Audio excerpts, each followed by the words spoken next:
नमस्कार दोस्तों, स्पंदन के इस अंक में मैं संजीव पारेशर आपका बहुत बहुत स्वागत करता हूं। दोस्तों, एक वर्ड है दुर्घटना। दोस्तों, घटना मतलब कुछ ना कुछ नुकसान होना। तो नुकसान में आपका मानसिक नुकसान हो सकता है, आपका शारीरिक नुकसान हो सकता है और आपका कहीं ना कहीं फाइनेंशियल नुकसान भी हो सकता है। तो मैं आज सड़क दुर्घटना की बात करूंगा। दोस्तों, 2022 के आंकड़ों के मुताबिक हिंदुस्तान में प्रतिवर्ष 4,61,000 सड़क दुर्घटनाएं होती हैं और उनमें से 1,67,000 लोग अपनी जीवन लीला से हाथ धो बैठते हैं। दोस्तों, विश्व के टोटल व्हीकल कहूंगा तो हिंदुस्तान में सिर्फ 1% ही हैं और जबकि मौत का परसेंटेज दुर्घटना वाइज 10% पूरे विश्व का हिंदुस्तान में है। ये कोई कम आंकड़ा नहीं है।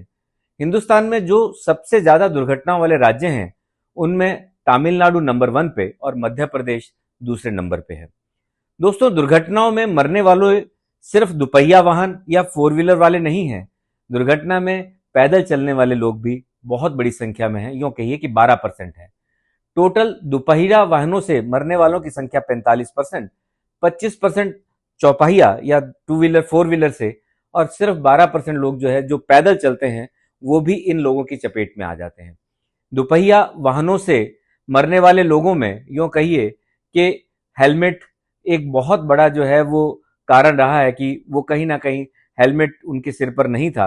और साथ साथ में ये कहिए कि कुछ ऐसे माँ बाप जो अपने बच्चों को 18 साल से कम उम्र, जहां पर हिंदुस्तान में गाड़ी नहीं चलाने देती गवर्नमेंट, उससे भी कम अपने बच्चों को गाड़ी देते हैं और वो भी एक बहुत बड़ी दुर्घटना का कारण बनते हैं, जहां वो खुद अपनी जान से हाथ धोते हैं। और साथ साथ में जैसा मैंने पहले भी कहा कि पैदल चलने वाले यात्री भी इस चपेट में आ जाते हैं। दोस्तों, एक बहुत बड़ी मिथ है, यूं कहिए कि बहुत बहुत से लोग कहते हैं कि रात को गाड़ी नहीं चलानी चाहिए। दोस्तों, मैं एक आंकड़ा आपसे साथ शेयर करता हूं कि रात को गाड़ी मतलब जो मैक्सिमम दुर्घटनाएं देखी गई हैं वो शाम को जो है वो 6 बजे से लेकर के 9 बजे तक सिर्फ 5%, लेकिन रात को 10 बजे से लेकर के 6 बजे तक सिर्फ 10%, और जो मैक्सिमम है वो 6 बजे से लेकर के शाम के 6 बजे तक 45% दुर्घटनाएं। इन दुर्घटनाओं में जो मेजर कारण देखा गया है, अगर मैं हिंदुस्तान की बात करूं तो हिंदुस्तान में जो सबसे बड़ा कारण है ओवर स्पीडिंग है। कारण बहुत से हो सकते हैं, ओवर स्पीडिंग बहुत बड़ा कारण है। उसके अलावा गाड़ी का मेंटेन ना होना, विंड स्क्रीन का साफ ना होना, पशुओं का आ जाना, वातावरण का साथ ना देना, और भी कई ऐसे कारण हैं। जब आप गाड़ी चलाते हो, फोन पे बात करते हो या कई बार डिसइंटरेक्ट होना आप लोगों का, ये भी एक बहुत बड़ा कारण रहता है हिंदुस्तान में दुर्घटनाओं का। अगर आप विदेश में बात करें तो विदेश में अपना विचलता मतलब आप यूं कह लीजिए कि मोबाइल पे बात करना, आप बात करते वक्त जो है वो इधर उधर इलेक्ट्रॉनिक आइटम्स को यूज करना विदेशों में बहुत बड़ा दुर्घटना का कारण है। वहां पर जो है वो रैश ड्राइविंग दुर्घटना का कारण नहीं है, क्योंकि विदेशों में एक बहुत दो तीन फैक्टर्स मैं आपसे शेयर करना चाहूंगा जो कि हिंदुस्तान से थोड़ा अलग है। क्योंकि मैं इन दिनों में आजकल जो है वो यूएस आया हुआ हूं, तो मैंने यहाँ पर पिछले 5-7 दिनों में जो गाड़ी चलाने का या दुर्घटनाओं के कम होने का कारण फाइंड आउट किया। पहला तो पहली गाड़ी और दूसरी गाड़ी के बीच में अप्रॉक्स 30 फुट का डिस्टेंस रहता है। बहुत बड़ा कारण है कि अगर आदमी पहला वाला सड़क को ब्रेक शार्प लगाता है तो पीछे वाले के पास टाइम होता है। दूसरा जो उन लोगों का कम दुर्घटना होने का कारण है वो ये है कि व्हीकल जो है वो 1 सेकंड के लिए मतलब 3 सेकंड के लिए एटलीस्ट एक पॉइंट पे रुकता है। अगर अगर उसको क्रॉसिंग दिखता है तो उसके बाद उसको क्रॉस करता है।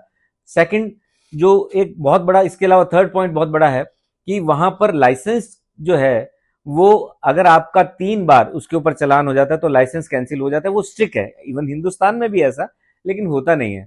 और चौथा जो इंश्योरेंस है वहां पर, वो ऐसा नहीं है कि गाड़ी है तो इंश्योरेंस है। गाड़ी के साथ साथ में आपने उसको आज तक कितनी बार चालान कराया है उस पर भी इंश्योरेंस का बहुत बड़ा फर्क आता है। तो ये 3-4 कारण जो हमारे हिंदुस्तान में अभी भी इतने ज्यादा इंप्लीमेंट नहीं है। गवर्नमेंट इवन सख्त तो बहुत है। अभी आप 1 जून से पाएंगे कि बहुत सी पेनल्टी जो है, इवन जो अभी जो पुणे का जो केस हुआ है उसके बाद में गवर्नमेंट ने एक नया कानून जो 1 जून से अमेंड होने जा रहा है कि अगर बच्चे के पास लाइसेंस नहीं है तो वो माँ बाप भी उतने ही जो है जिम्मेदार होंगे जिन्होंने गाड़ी दी। पुणे के एपिसोड के बाद में बहुत सा व्हीकल कानूनों में परिवर्तन आएगा और आना भी चाहिए।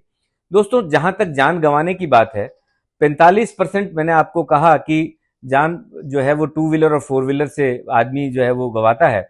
उसके अलावा 32 साल से लेकर के 44 साल तक एक्सीडेंट बहुत ही कॉमन जो है वो एज के अंदर जो है पाए गए हैं। इवन बच्चे, अपन कहते हैं कि बच्चे एक्सीडेंट ज़्यादा करते हैं, लेकिन उसके अलावा 32 से 44 साल की एज में भी एक्सीडेंट्स बहुत ज़्यादा पाए गए हैं। दोस्तों, मैंने इतनी सब कुछ भूमिका बनाई आप लोगों को बताने के लिए कि रोड एक्सीडेंट क्यों होता है, कैसे होता है, लेकिन आप सब लोगों की, जिम्मेदार नागरिकों की एक बहुत बड़ी जो है वो ड्यूटी है कि हम अपने बच्चों को व्हीकल देते वक्त, अपने बच्चों को गाड़ी सिखाते वक्त उसको सड़क नियमों का जानकारी पूर्ण रूप से दें। जैसे ही वो 18 साल का होगा, जैसे ही वो ड्राइविंग लाइसेंस के लिए अप्लाई करेगा, वो ड्राइविंग लाइसेंस पास करेगा, वैसे ही उसके अंदर पूर्ण रूप से कॉन्फिडेंस होगा और वो डेफिनेटली जो सड़क दुर्घटनाएं हैं उनका नंबर भी कम होगा। पशुओं का आना सड़क पे बहुत ही मेजर जो है दुर्घटना का कारण है। फोन पे बात करना, ये सब चीजें, अगर आप फोन पे बात कर रहे हैं तो डेफिनेटली आप अपनी ही जिंदगी नहीं, किसी और की जिंदगी को भी रिस्क में डाल रहे हैं, अपने परिवार को भी रिस्क में डाल रहे हैं। दोस्तों, मैं आज का जो मेरा टॉपिक था दुर्घटना, और इसके बारे में मैंने जो आपको बात की, मेरे दिल में बहुत दिनों से बात थी। मैं बहुत दिनों से चाहता था कि एज ए पेरेंट्स आप अपने बच्चों को, आप अपने जो है समाज को, इस सब चीजों को जो आप रोक सकते हो, आप इन चीजों को, कई चीजें तो आपके हाथ में नहीं होती, क्योंकि आज की डेट में इलेक्ट्रॉनिक युग इतना जबरदस्त हो गया है कि बच्चे अपने आप जो है वो कुछ ना कुछ चीज ले लेते हैं। लेकिन एज ए पेरेंट्स आपको स्टिक होना पड़ेगा, आपको बच्चों को जो है रोड सेंस सिखाना पड़ेगा, ताकि आप अपने बच्चों की सेफ्टी और साथ साथ में समाज को भी एक एग्जाम्पल के तौर पर एक जिम्मेदार पेरेंट्स की भूमिका निभा सके। धन्यवाद दोस्तों, आज के इस अंक में इतना ही। नमस्कार, मैं संजीव पाराशर।